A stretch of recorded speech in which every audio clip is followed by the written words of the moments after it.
right, people of the internet, welcome back to Atheist Edge. It's your host, Kaz. I'm back.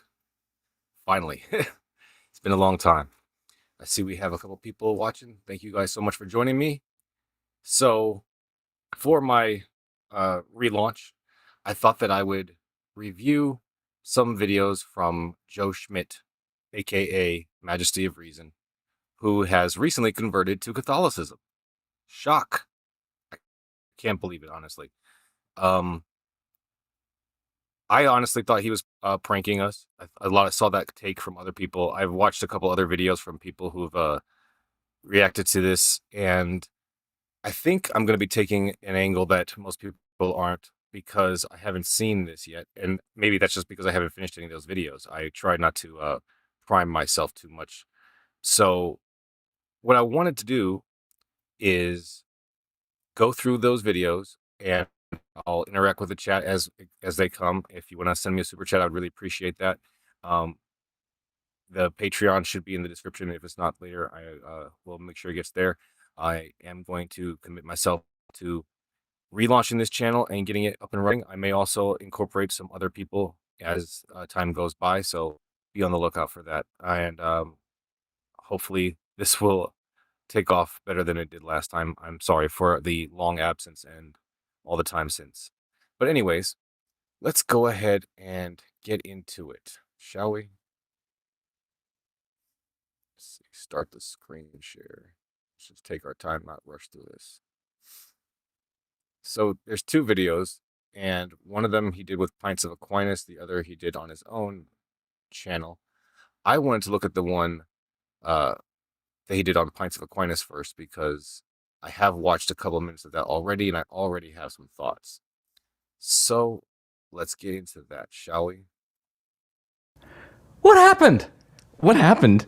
I was just Who are you and what happened? My goodness, I was just inundated with divine grace. That's what happened. I mean, ultimately, conversion is a work of the Holy Spirit, right? So it's not me, it's God working. So what happened? I want to say too, before we get started, that you have a popular agnostic atheist YouTube channel called Majesty of Reason, which we'll link to below, which I imagine is going to take a different trajectory. So it's going to be wild to see. And by the way, as we're recording this, for those at home, you haven't announced this publicly. Oh no, yeah, we're still in private right now. So I told my social media guys we came in. He's like, what? Because he was a fan. All right, I'll stop talking. Go. Yeah, so right now I'm a PhD student at Princeton University studying philosophy, and ultimately it was philosophy and just reasoning about Catholic miracles that brought me to the faith. Now again, so I want to say real quick, I am not a PhD student. I don't have a PhD. I have not studied philosophy formally. I am an amateur, crappy philosopher, I would say. I'm not a good philosopher. If I was, I'd have a book or publish something. So I'm just a guy, just anybody else, and I'm an atheist, just like you probably are, right? And we're just regular people. We're going to listen to his reasons and evaluate them as regular people would, right? And we'll see if maybe we end up being Catholics. Maybe this will be the Catholic edge by the end of this video. Who knows? Let's try to keep our minds open and try to approach this honestly, right? And we'll be humble and recognize, we don't know everything, and I don't know everything for sure. I definitely don't know everything about philosophy as much as I read about it and study it and want to know. So let's go ahead. divine grace was at work throughout all this. And this is not my own merit, this is God. But yeah, where do we want to start? Do we want to start with the upbringing, Catholic upbringing? Well, I guess I would begin by asking you, if I had said to you 2 years ago, like, you'll be Catholic one day, and on my show, ridiculous, utterly ridiculous. Really? What are you talking? Like, I just had so many objections. I mean, hell, gay sex, morality. I mean, I had boatloads of objections. I was like, why is gay sex? And I hope that we get to hear what happened to all those objections. He does say that in the other video, he promises that he's going to have a longer, more in-depth discussion about this coming soon. My thing was that if I'm supposed to be a Catholic, maybe I need to know right away. I mean, what if I die tomorrow and I end up in hell because I had to wait for Joe's video to convince me that I should be Catholic? So I'm not going to wait. Let's just go ahead and hear what we can, find out what his arguments are, and dig into them. Sex impermissible. Why would God send people to hell? Why is there so much evil in the world? Why is God so hidden? Why is there so much religious course? As I normally talk fast, I gotta slow down. I would have just like inundated you with like hordes upon hordes of objections. I have this 12-hour long video where I'm like systematically debunking all the arguments for God's existence, and it's like my most popular video. So I would not have believed you. I would have thought you've gone insane, Matt. And if I had said, and you'll also be wearing an Our Lady of Guadalupe tie and St. Padre Pio's socks, you would have went, okay, just stop making fun of me. Yeah, I would. Which is another reason to think that this is all a prank, right? I mean, the tie and socks, already. I mean, even if somehow today, after watching this video, I am convinced that Catholicism is true, I'm still going to have a lot of problems with the way that it's carried out, right? Like the facts of the history of the Catholic Church, those haven't changed. Even if, let's assume for a moment that the God that they worship is real, that doesn't change anything about all of the abuse, the scandals, the corruption, the the murder. Like, come on, just because the Catholic Church has some right ideas, even if we assume that, does not mean that we should just automatically become Catholics and then start sporting the gear, wearing the merch. Like, that just seems a little bit extra, but okay. You probably, well, as I discovered, skeptics are inclined with respect to Catholic miracles to posit hallucinations all the time and whatnot. Like these really striking coincidental hallucinations like happening all the time. So I would have thought that maybe you were just hallucinating or something. I do want to get into your story, but I also want to ask, how do you think your community is going to receive this when it becomes public? We're pissed. No, I'm not pissed. I mean, I'm concerned and skeptical, of course, but I'm hoping to get some new ways to interact with theism. Maybe we'll get a new argument that we've never had before. I mean, this is almost as exciting as a 7-day guy. It'll be mixed. So I've been Irenic for quite some time. I've been very cordial and convivial to people who disagree with me because I think that's how we discover truth, right? So I think I've cultivated a community that, first and foremost, at least I hope, loves truth. And if they love truth and they recognize it, this is at least where I think truth is. Truth. I think they should be, and potentially a lot of them will be, open and receptive to what I'm going to say. Of course, a lot of them won't like it. I've got a lot of friends in the LGBT community. I have a lot of people who are atheist agnostics. I've co-authored papers with a bunch of atheists and whatnot. And they're all just going to be like, what? You've lost your mind. Like, they're going to think I've gone insane. So I do have a lot of friends who, I mean, maybe we'll become estranged. Maybe, I don't know what will happen, but... Are you bracing for that? Are you nervous about the potential fallout? Not because you'll change your mind, but because it hurts to lose friends. It does hurt to lose people think ill of you. It does hurt to lose friends, but, like, if they hate me, they hated Christ first, right? So, I mean, before I converted... Oh, we don't hate Christ and we don't hate you. I don't. Shouldn't try to speak for everybody. I don't know why I do that, but I guess it's because he's speaking in this, he's addressing this group of people that is a nebulous group that isn't well defined, and I guess I'm part of that group, so I feel like speaking up for it since I am, in a way. But yeah, don't hate you, don't hate God, don't hate Christ. Hope that you're okay. Hope that this is a prank, but we'll see. I did have a lot of these psychological barriers and whatnot pulling on me and tugging on me. Like, man, dude, I've been like a public critic of Catholicism and Christianity, and like specifically Catholicism. People can look up my papers and books and whatnot. I'm just like tearing down divine simplicity, divine timelessness, divine impassibility, divine immutability. I'm just like going after the very core of Catholicism's doctrine of God. I've been systematically cutting that down. I've made videos against like the Bible and various other things like that. So, I was there. So firstly, I need to show some kind of compassion and love to them, right? Because I was there. Yeah. And if one of my best friends converted to Catholicism at that point, I'd be like, what? What are you doing? I would also have had very similar reactions. So I just got to show love. And again, I think at the time I had psychological barriers, but I think through God's grace, through the intercession of our Blessed Mother and glorious Theotokos, I've been able to kind of... It's so wild to hear you talk like that, man. I'm like, is he punking me? Is he about to destroy my worldview and make me an atheist? Because, you're a smart guy. People should know you're a PhD student at Princeton. I'm glad to hear that you'll be having a conversation with Trent because you'll be able to go a lot deeper with him. Used to hearing always did a good... Listen, want to go back to your childhood. Maybe, obviously, that's an argument for God's existence called the Psychophysical harmony argument. The last couple of years... It was an argument for God's existence called... More recently, the first domino fall and how? And obviously, that's you could go back to your childhood. But I mean, like more recently, over the last couple of years...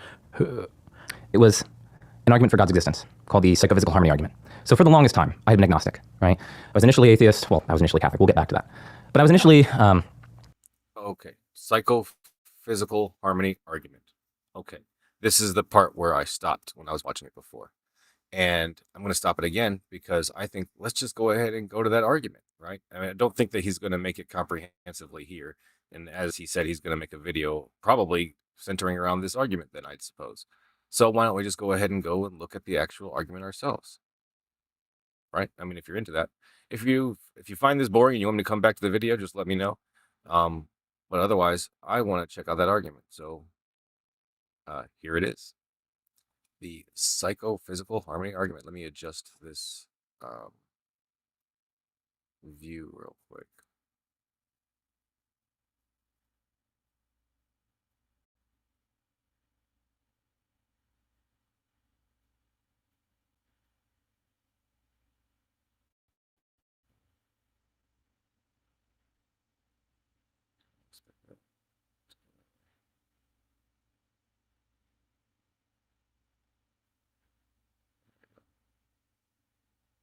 Okay.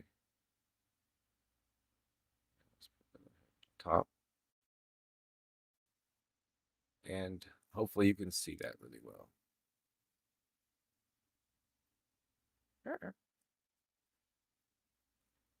A new argument for theism, the psychophysical harmony argument. Let's go ahead and read this first paragraph real quick. Introduction. This paper develops a new argument for consciousness to theism. I can actually make this bigger. Yeah, that's too big for you. Okay. This paper develops a new argument from consciousness to theism, the argument from psychophysical harmony. Roughly, psychophysical harmony consists in the fact that phenomenal states are correlated with physical states and with one another in strikingly fortunate ways. So I believe when they say phenomenal states, he's talking about states of feeling, experience, the phenomena of experience. And if I'm misinterpreting that and somebody recognizes that in the chat, please let me know. Like I said, I'm not a professional philosopher. I'm going to be doing a lot of interpretation here, but we'll use Google and we'll figure out exactly what things mean as we go. So phenomenal states, I'm going to copy that, put that in the notes for definitions. Yeah. Let's see. The definition of phenomenal states from Google. Mental states that involve a subjective first-person experience where there is something it is like to be in that state. So we'll copy that.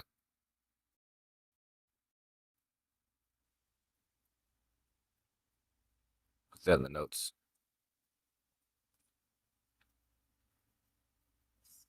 And go back to the video.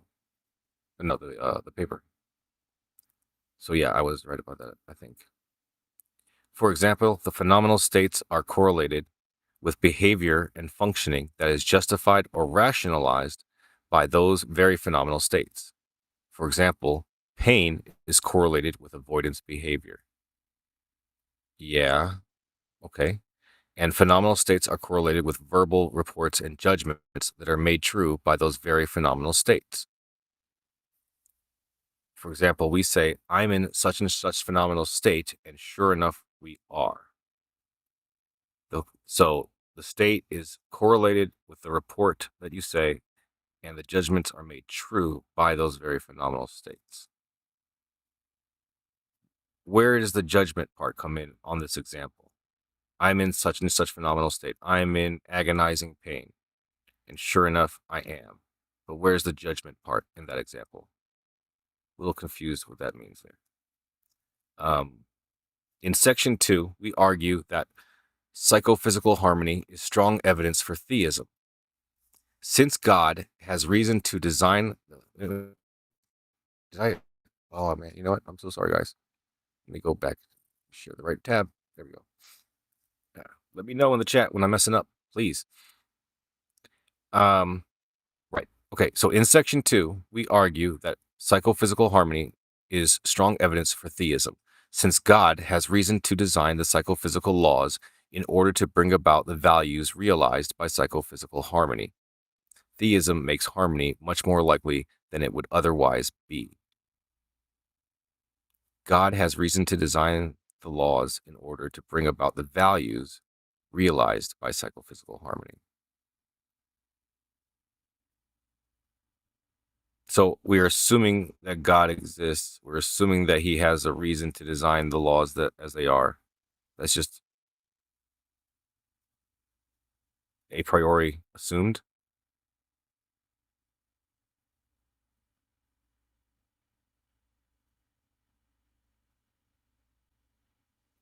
In order to bring about the values realized by psychophysical harmony. Okay, I guess he's probably going to explain those values later. What values exactly? Theism makes harmony much more likely than it would otherwise be. How do you establish the probability of harmony in that otherwise hypothetical? Harmony it exists in various ways. So I'm not really sure how you would actually establish the likelihood, but I guess he's going to do some kind of calculation later, right?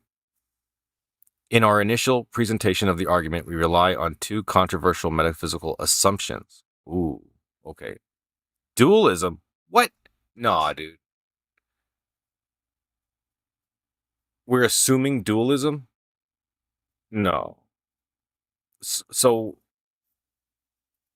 was Joe even an atheist? If he can just assume dualism? Anyways, let's keep going. Roughly the view that phenomenal and physical domains are ontologically distinct and co-fundamental, and the causal completeness of the physical. Roughly the view that every physical event involved in human behavior and brain functioning has a sufficient causal explanation in terms of prior physical events. Okay, I will definitely agree with that part. The causal completeness of physical, I believe that sounds very reasonable. But the dualism assumption, I'm definitely not on board with at all. And I don't know how you, as an atheist, will just be okay with assuming that in a paper. But let's keep it going. While these assumptions are convenient for an initial presentation of the argument, they're not just convenient, they're circular, right? If we're going to assume dualism to demonstrate theism, aren't we just kind of putting the cart before the horse there? Is that not circular reasoning, at least in some fashion? Seems likely to me to be that. Okay. Where were we? While these assumptions are convenient for an initial presentation of the argument, we show in section 3 that they are ultimately inessential. Well, that's great. Maybe we should just jump to section 3 then, because why bother arguing from the premise of dualism if I'm not going to accept that as an assumption in the first place? So that means the first two sections here are only relevant to atheists who accept dualism. That seems like a very poor way to design a paper to me, but okay. Let me check the chat real quick. Let's go back to let's check the chat. Okay, so got one chat. WTAF. After all, we do know people are returning to even before the Dark Ages. Religions are tribalism based on fear, ignorance, only ostracization, or worse of others not of that tribe. Amen. Michaela Bell, 3181. Exactly. I totally agree with that. Thank you for the chat. I really appreciate that. So let's go ahead and continue, I suppose, right?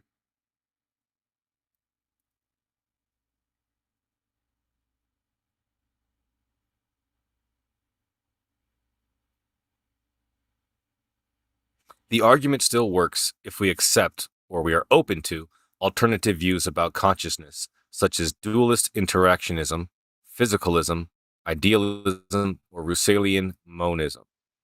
Okay, so physicalism, I'm down with. Idealism, I understand as a concept. In a dualist interactionism, and Russellian monism, I am not familiar with at all. So I am going to figure out what those are really quick, because I can't really judge this paper without an understanding of what he's talking about, can I? So let's put those there. We're gonna share this tab. Let's put this in the notes. We will skip those two and define dualist interactionism and then Russellian monism. Sound good? Good.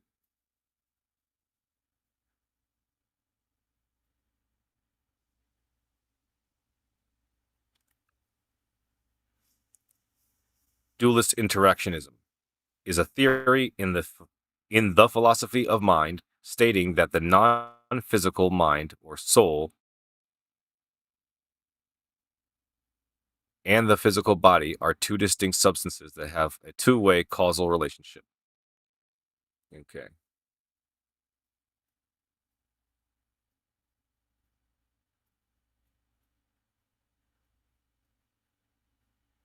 I hate that. Okay.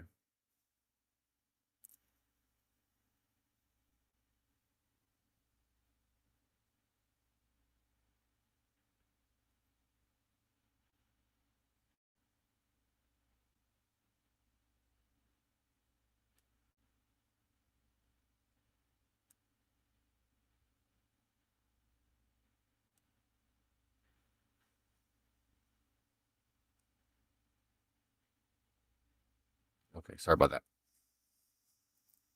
The non-physical mind or soul and the physical body are two distinct substances that have a two-way relationship, a causal relationship.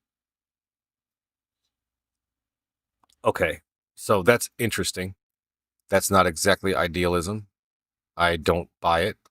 I think that the mind is not a substance, but an activity of the brain.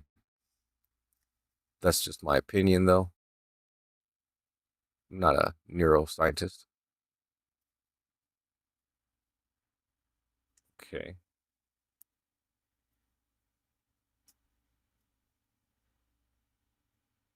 Russellian monism.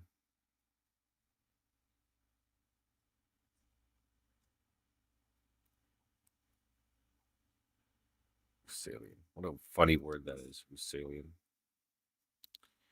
A view in philosophy of the mind and metaphysics. It states that physics describes matter only by its external structure and relations, leaving its inner intrinsic nature hidden.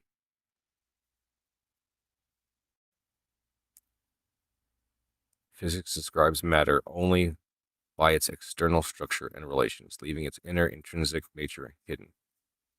The hidden nature, quiddity, provides the foundation for both physical properties and conscious mental experience. So I'm going to be agnostic on that one. The inner intrinsic nature being hidden, I think I buy that to some degree. Not really sure how you could make many inferences from that, but let's continue.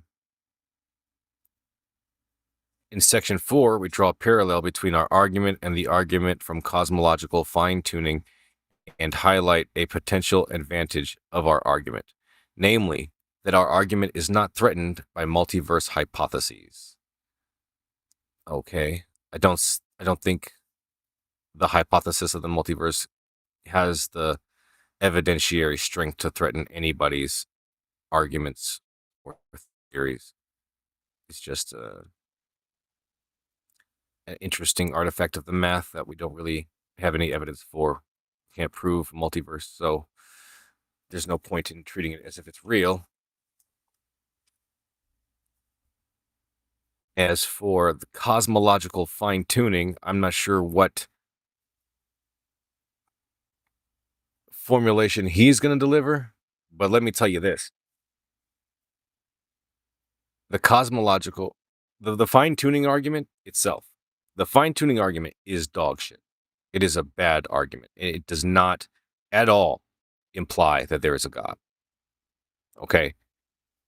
If it is a fact that the cosmological constant, pi, all these different numbers are fixed, they are what they are, and that is how they had to be, that removes any necessity or even opportunity for a designer. Imagine if you were instructed to do a painting and you had a very strict list of down to the very minute movements of your hand, these instructions on how to create this painting. Is it really a painting at that point, or are you just basically acting like a human printer? You see what I mean? If the universe is so finely tuned that it could have been otherwise, then it literally could not have been otherwise. There's no design choices to make. When you design, you make choices. You choose this color, this shape, that shape. You make choices. They combine to become the design that is you. But that's not what the universe is. It's finely tuned. It's precise. It's algorithmic. It is a brute necessary fact. It is not arbitrary. It's not abstract. It's not art.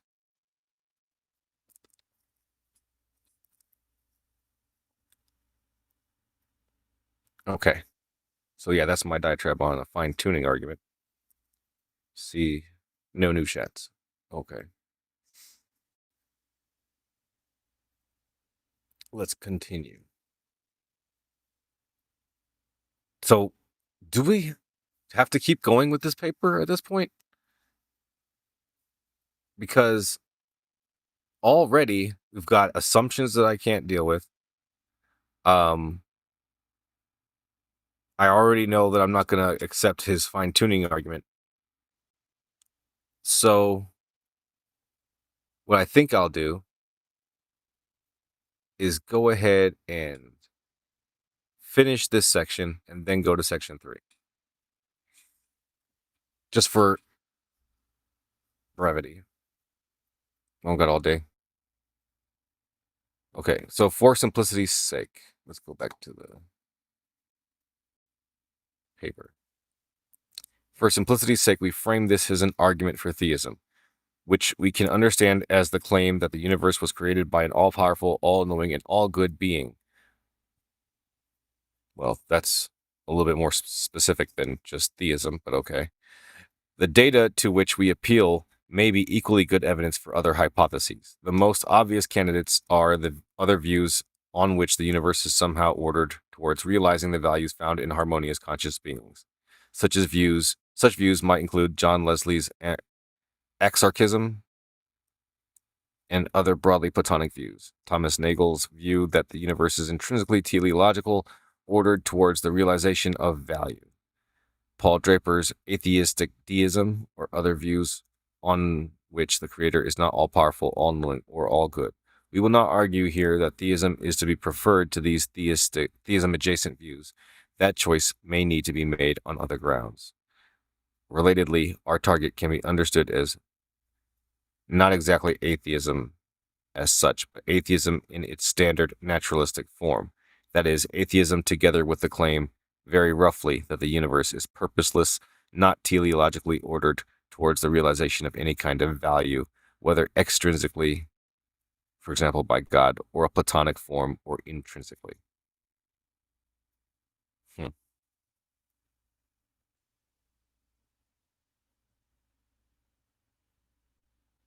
Okay. Do you want to deal with any of that any further?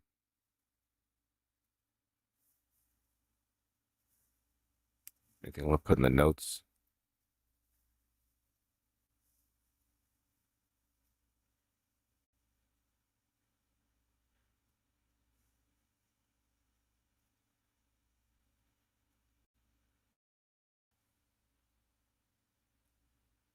Nah. Okay. Several other philosophers have presented arguments from consciousness to theism. Such arguments trace back at least to Locke. These arguments tend to share the same general structure. First, they argue on independent grounds against physicalist accounts of consciousness. Second, they argue that given the failure of these accounts, any explanation of the correlations between conscious states and physical states will need to be a personal explanation. In other words, an explanation of terms of an agent's intentional action.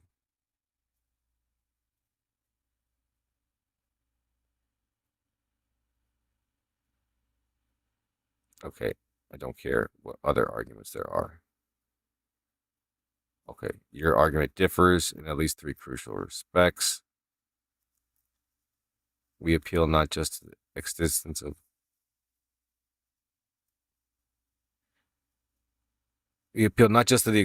of psychophysical correlations or complex psychophysical correlations, but specifically to psychophysical harmony. The success of these other arguments may therefore be, to some extent, compatible with our argument. Man, I don't care. Why are you talking about it like that? Just come on.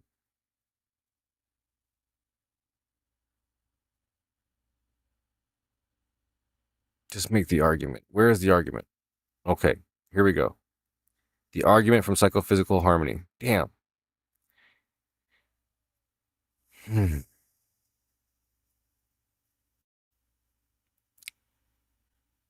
We'll initially make some substantive assumptions about metaphysics from consciousness.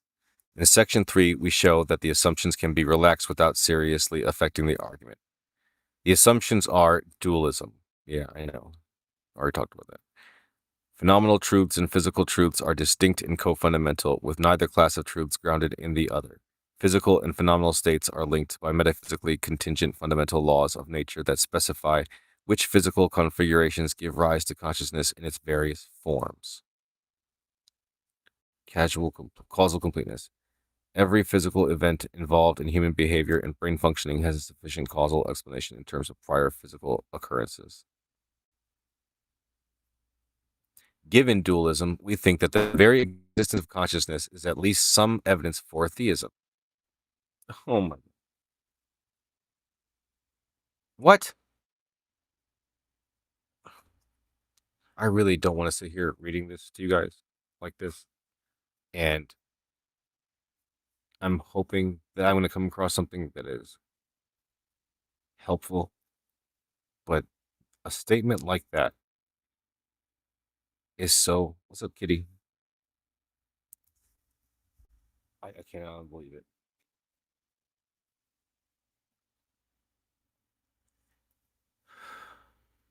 If consciousness is ontologically distinct from any physical properties, a physical universe can host consciousness only by adding its supply of fundamental features.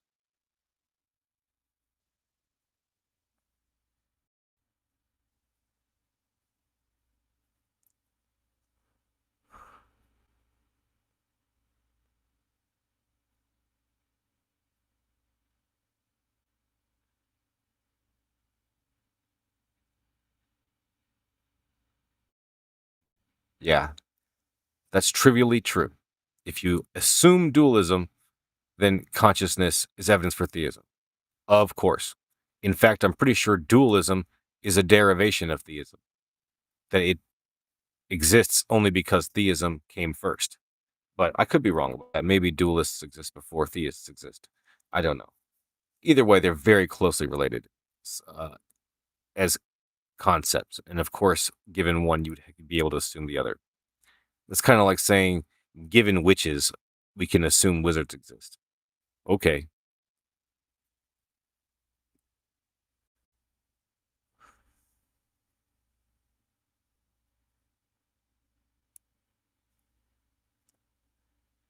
That it would do so is unsurprising if our universe was designed by a being which aims to realize value. A world with intricate arrangements of matter but no experience is clearly missing some important kind of value, and perhaps missing value altogether. And even a world with experience may be missing value altogether. Why would we assume value exists just because humans and other animals view it as such? I mean, I guess that's trivial. I can just assume value exists for the purposes of charity.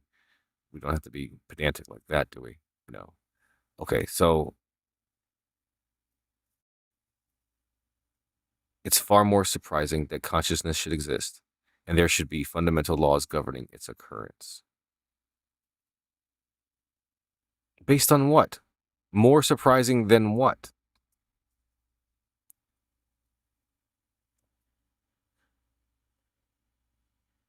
Experience is something that living creatures do. Living creatures survive because of things that they need, like water, food, oxygen, etc.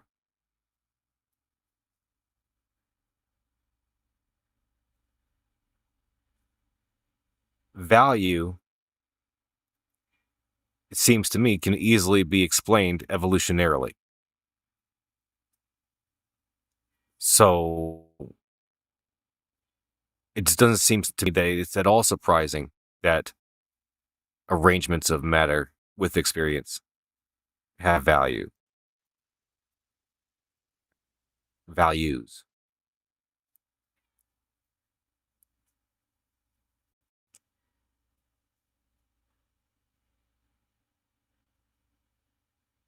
Is it surprising that consciousness exists in this universe? I mean, I'm not surprised by it.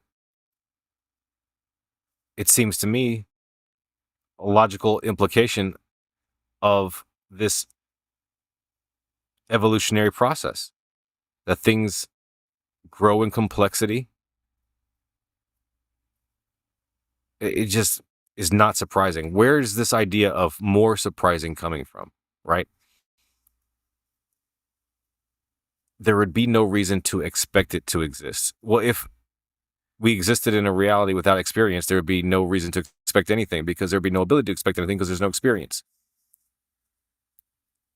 The fundamental laws would be simpler if it didn't.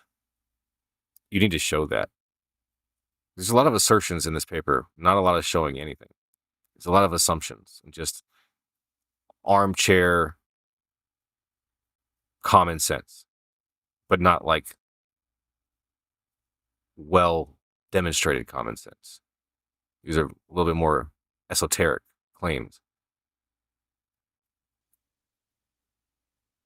By contrast, that mass or charge properties without apparent normative significance are included among the universe's basic features doesn't seem much more surprising on atheism than theism. Doesn't seem surprising either way to me, yeah. However, the main focus of our argument will be different set of facts about consciousness. We'll call the facts psychophysical harmony. The facts of psychophysical harmony. States of consciousness are related to each other and to physical states in strikingly harmonious ways that seem extremely lucky, or involve many striking apparent coincidences. Various instances of psychophysical harmony have been emphasized in recent work by Adam Paltz. Blah, blah, blah. We'll discuss two main types of harmony: normative harmony and semantic harmony. Normative harmony. Many examples of psychophysical harmony are cases of what Adam Potts calls normative harmony, which he defines as follows. Normative harmony. In every case, the psychophysical laws correlate a physical functional state P with a distinct conscious experience C, whose essential normative role in providing reasons is harmonious with the causal role of P in generating verbal and other responses.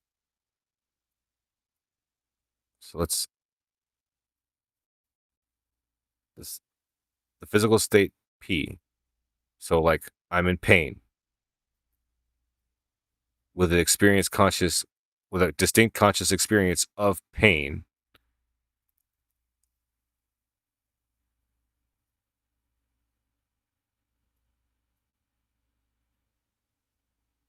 The state essential normative role in providing reasons is harmonious with the causal role of P in generating verbal and other responses.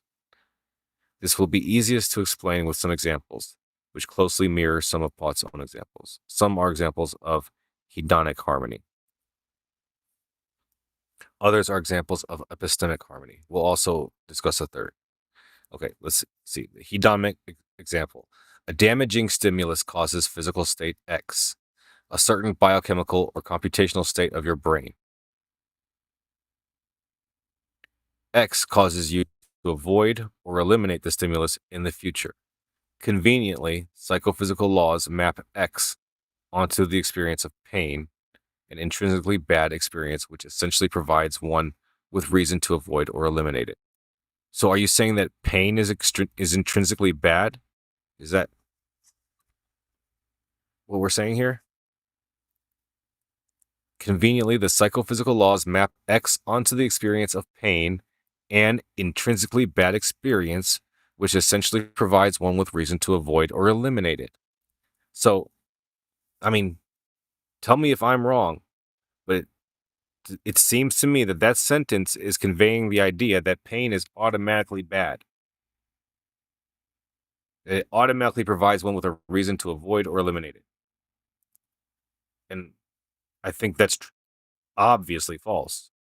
There are certain kinds of pain which one should not avoid, which one would want to partake in, even if there's some part of them that does want to avoid it, like childbirth, exercise, all kinds of personal growth can be painful, but you should not avoid them. There are not good reasons to avoid it. Pain in and of itself is not a reason to avoid a C.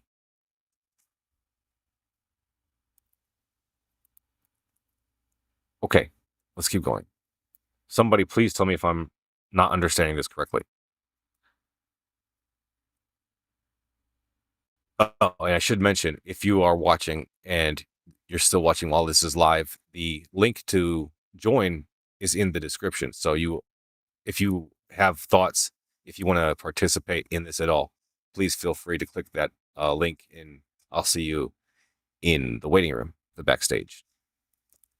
And I should also mention, please like, share, subscribe these videos. I really need validation, but okay. Where are we? We're in the hedonic example of pain.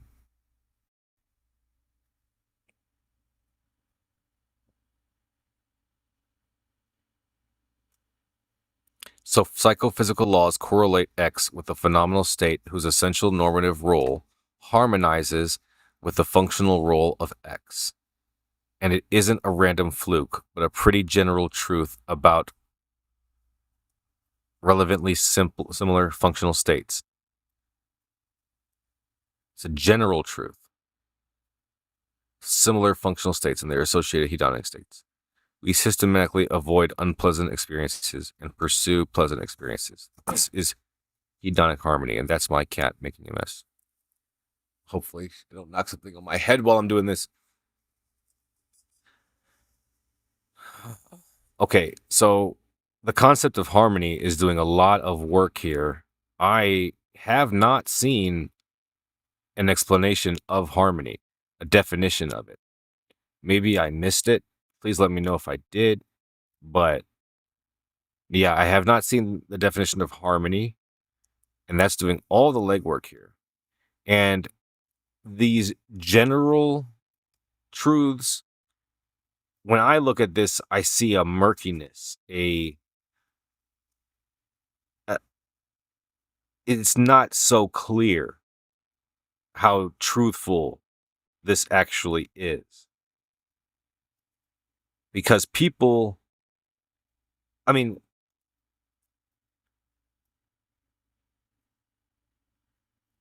pleasure, let's look at it from that angle, right? Pleasure is not always beneficial.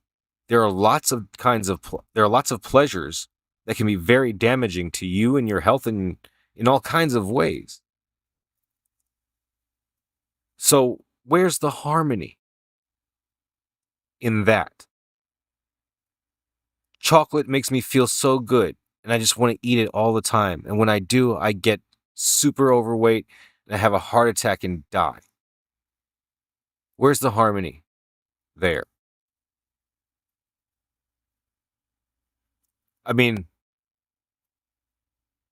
I think it's a lot easier to look at this situation from the angle of pain, because painful stimuli is more often correlated with negative things than pleasure stimuli is correlated with positive things. At least that's how it seems to me at first glance, just thinking of it on my head.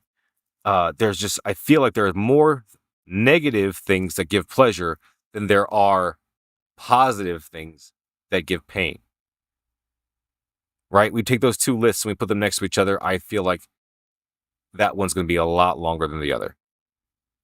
But I could be wrong.